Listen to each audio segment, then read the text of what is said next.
Middle ഈസ്റ്റിലുടനീളം സൈനിക ആക്രമണങ്ങൾ പ്രതിധ്വനിക്കുന്നത് തുടരുമ്പോൾ ഇറാനെതിരായ യുദ്ധത്തെ ന്യായീകരിക്കാൻ ഇസ്രായേൽ പ്രധാനമന്ത്രി ബെഞ്ചമിൻ നെതന്യാഹു ഇന്റലിജൻസ് വിവരങ്ങളെയും തന്ത്രപരമായ ഭൂപടങ്ങളെയും മാത്രമല്ല ആശ്രയിക്കുന്നത്.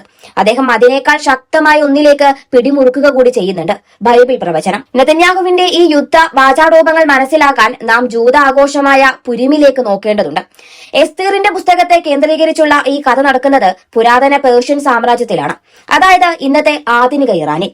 ഹാമാൻ എന്ന ദുഷ്ടനായ വസീർ ജൂതജനതയെ ഉന്മൂലനം ചെയ്യാൻ പദ്ധതിയിട്ടതും എന്നാൽ പരാജയപ്പെട്ടതുമായ പഴയ കഥ നെതന്യാഹുവിനെ സംബന്ധിച്ചിടത്തോളം കേവലം യാദൃച്ഛികമല്ല. അത് അദ്ദേഹത്തിന്റെ രാഷ്ട്രീയവും സൈനികവുമായ നീക്കങ്ങളുടെ ബ്ലൂ പ്രിന്റാണ്. പുരാതന പേർഷ്യയെ നിരന്തരം പരാമർശിക്കുന്നതിലൂടെ ടെഹ്റാനിലെ ഇന്നത്തെ ഭരണകൂടത്തെ ഒരു പുരാതന നിത്യശത്രുവായി അദ്ദേഹം ഉപബോധ മനസ്സോടെ ബന്ധിപ്പിക്കുകയാണ്. പുരിം കഥയിലെ വില്ലനെ ഇറാനിയൻ നേതൃത്വവുമായി താരതമ്യം ചെയ്തതിന്റെ നീണ്ട ചരിത്രമാണ് നെതന്യാഹുവിനുള്ളത്. അന്തരിച്ച ആയത്തുള്ള അലി ഖമേനി മുതൽ ഇന്നത്തെ നേതാക്കളെ വരെ ബൈബിളിലെ ഹമാന്റെ ആധുനിക അവതാരങ്ങളായി അദ്ദേഹം ചിത്രീകരിക്കുന്നു. ഇസ്രായേൽ ജനതയോടും US കോൺഗ്രസിനോടുമുള്ള പ്രസംഗങ്ങളിൽ അദ്ദേഹം ഈ താരതമ്യം പലതവണ ആവർത്തിച്ചു കഴിഞ്ഞു. നയതന്ത്ര ചർച്ചകളുടെ എല്ലാ സാധ്യതകളെയും ഇല്ലായ്മ ചെയ്യുന്ന ഒരു തന്ത്രമാണിത്.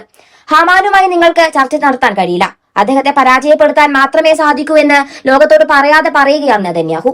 തന്റെ ആഭ്യന്തര രാഷ്ട്രീയ നിലനിൽപ്പ് പൂർണ്ണമായും വലതുപക്ഷ മത ദേശീയ സഖ്യങ്ങളെ ആശ്രയിച്ചിരിക്കുന്നതിനാൽ ബൈബിൾ വിഷയങ്ങൾ ഉപയോഗിക്കുന്നത് അദ്ദേഹത്തിന് ഒരു സുരക്ഷാ കവചം കൂടിയാണ്. നിയമവിചാരണകളെയും ആഭ്യന്തര പ്രതിഷേധങ്ങളെയും മറികടക്കാൻ യുദ്ധത്തെ ഒരു വിശുദ്ധ കുരിശുയുദ്ധമായാണ് അദ്ദേഹം മാറ്റുന്നത്.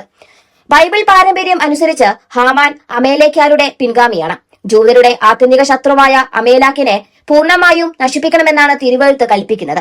ഗാസയിലെ സംഘർഷങ്ങൾക്കിടയിലും നെതന്യാഹു അമാലേക്കിനെ കുറിച്ച് പരാമർശിച്ചിരുന്നു. ഇപ്പോൾ അതേ ദൈവശാസ്ത്ര ചട്ടക്കൂട് ഇറാനുമേലും അദ്ദേഹം പ്രയോഗിക്കുന്നു.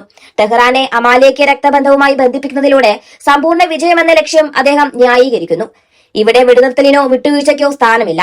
2012 ബരാക് ഒബാമയുമായുള്ള കൂടിക്കാഴ്ചയിൽ നെതന്യാഹു എസ്തേറിന്റെ പുസ്തകം സമ്മാനമായി നൽകിയത് വെറുതെയല്ല. ഇറാനിയൻ ഭീഷണിയെ കേവലം നിലനിൽപ്പിന്റെ പ്രശ്നമായി കാണാൻ വാഷിംഗ്ടണിനെയും ഇപ്പോൾ ഡൊണാൾഡ് ട്രംപിനെയും അദ്ദേഹം നിർബന്ധിക്കുക കൂടിയാണ് ചെയ്യുന്നത്. മിസൈലുകളും യുറേനിയം സമ്പുഷ്ടീകരണവും ഉൾപ്പെടുന്ന ഈ സംഘർഷം ഭൗമരാഷ്ട്രീയ രീതിയിൽ മാത്രം കണ്ടാൽ അത് അന്താരാഷ്ട്ര നിയമങ്ങൾക്കും ICC അറസ്റ്റ് വാറന്റുകൾക്കും വിധേയമാണ്. എന്നാൽ യുദ്ധത്തെ ഒരു മതപരമായ കുരിശ് യുദ്ധമായി ഉയർത്തുന്നതിലൂടെ നെതന്യാഹു മതേതര അന്താരാഷ്ട്ര ക്രമത്തെ തന്നെ മറികടക്കാൻ ശ്രമിക്കുകയാണ്. ഏകദേശം 2500 വർഷം പഴക്കമുള്ള ഒരു അതിജീവന പോരാട്ടത്തിന് മുന്നിൽ അന്താരാഷ്ട്ര വിമർശനങ്ങളെ നിസ്സാരമാക്കാനാണ് അദ്ദേഹം ശ്രമിക്കുന്നത്.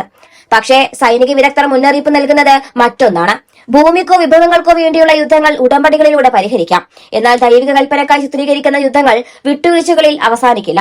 ഇറാനിയൻ ഭരണകൂടത്തിന്റെ സമ്പൂർണ്ണ നാശത്തിൽ കുറഞ്ഞ ഒന്നും തന്നെ തന്റെ രാഷ്ട്രീയ അടിത്തറ അംഗീകരിക്കില്ലെന്ന മൂലയിലേക്ക് നെതന്യാഹു സ്വയം ഒതുങ്ങിയിരിക്കുകയാണ്. നെതന്യാഹുവിന്റെ ഈ ബൈബിൾ തന്ത്രം ലോകത്തെ ഒരു മഹാസ്ഫോടനത്തിലേക്ക് നയിക്കുമോ? മതത്തെ ആയുധമാക്കിയുള്ള ഈ യുദ്ധം മിഡിൽ ഈസ്റ്റിനെ എവിടെ എത്തിക്കും? കാത്തിരുന്ന് കാണാം.